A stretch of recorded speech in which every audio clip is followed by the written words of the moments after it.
Bismillahirrahmanirrahim. Come, children, gather around and listen to a story from long ago. There was once a king who ruled over a prosperous land. Outside his grand palace, he built a beautiful house with a large patio surrounded by a lush garden.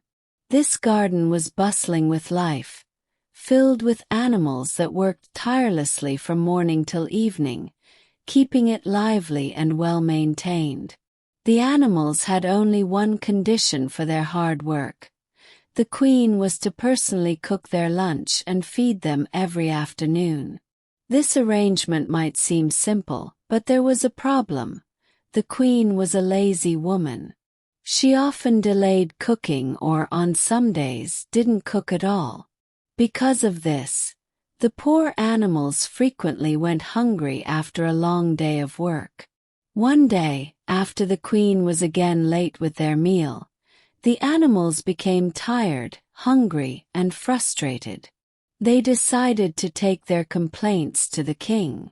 "Your Majesty," they said, "we work hard daily in the garden, but the queen neglects her promise to feed us. We are tired of going hungry." Hearing their complaints, the king became furious. He called for the queen and scolded her harshly. "These animals work for us all day, and you can't even take care of their meals. This is unacceptable." The queen, insulted and angry, didn't say a word. She stormed out of the palace and left the city entirely, finding refuge in a quiet inn far away, vowing not to return. Meanwhile, the king and the animals were left in despair. The palace felt empty without the queen. Even the animals missed her. Though she had been neglectful, they still wanted her to come back. Life in the garden wasn't the same without her. Finally, the animals and the king gathered to discuss how they could bring the queen back. After much deliberation, they sent their most charming messenger, the bird. The bird flew off, flapping her little wings until she reached the inn where the queen's staying. Perching on the windowsill, she chirped sweetly, "Dear queen, please don't be angry. We miss you so much. You don't have to cook anymore.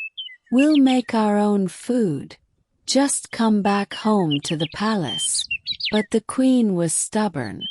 She shook her head and said, "No, I will not go back. Please leave me alone." Disappointed, the bird flew to the palace and shared the bad news. The animals didn't give up. Next they sent the cat. The cat padded softly to the inn, her tail swishing gracefully. She approached the queen respectfully and said, "Dear queen, we sent the bird, but she couldn't convince you. Please, I beg you, come back to the palace. I promise I won't bother you for food. I'll even cook my meals."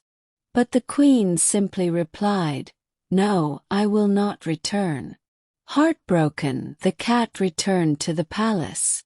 Then it was the mouse's turn.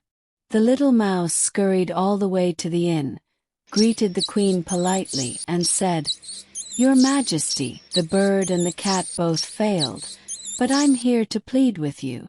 We miss you dearly. If you back, I'll fan you with my soft, delicate tail to keep you comfortable." But the queen refused once again. "No, I won't come back," she said firmly. The animals became even more worried. They decided to send the clever crow. The crow flew straight to the queen and said, "Oh queen," the bird chirped, the cat purred, the mouse wiggled its tail, but none of them moved you. "I'm here to say that we need you. Come back with me to the palace." The queen was unmoved. "No," she said. "I will not return."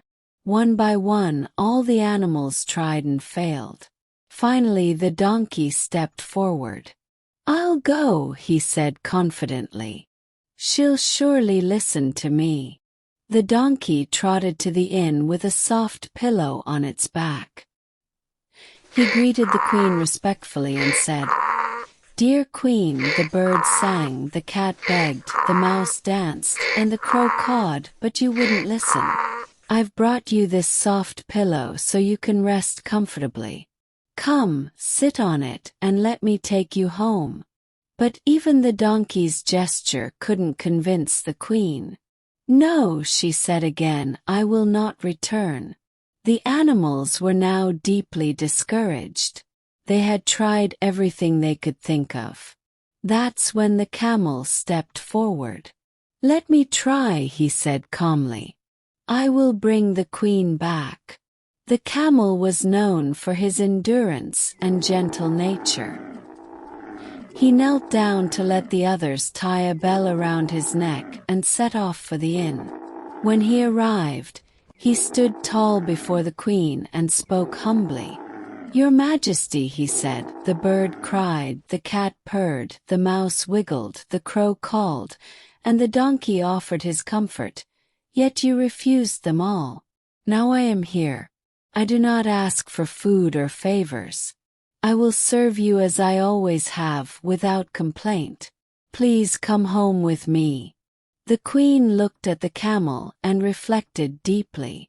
She realized that the camel was a remarkable animal, loyal, hardworking, and selfless. He could travel great distances without food or water, and his will kept many warm. She admired his dedication. "Very well," she said at last.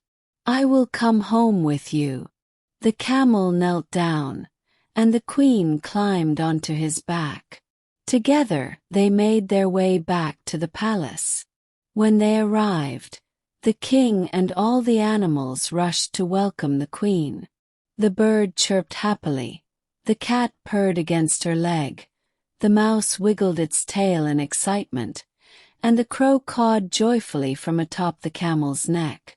Even the donkey brayed in delight. The queen hugged each animal and apologized for her behavior.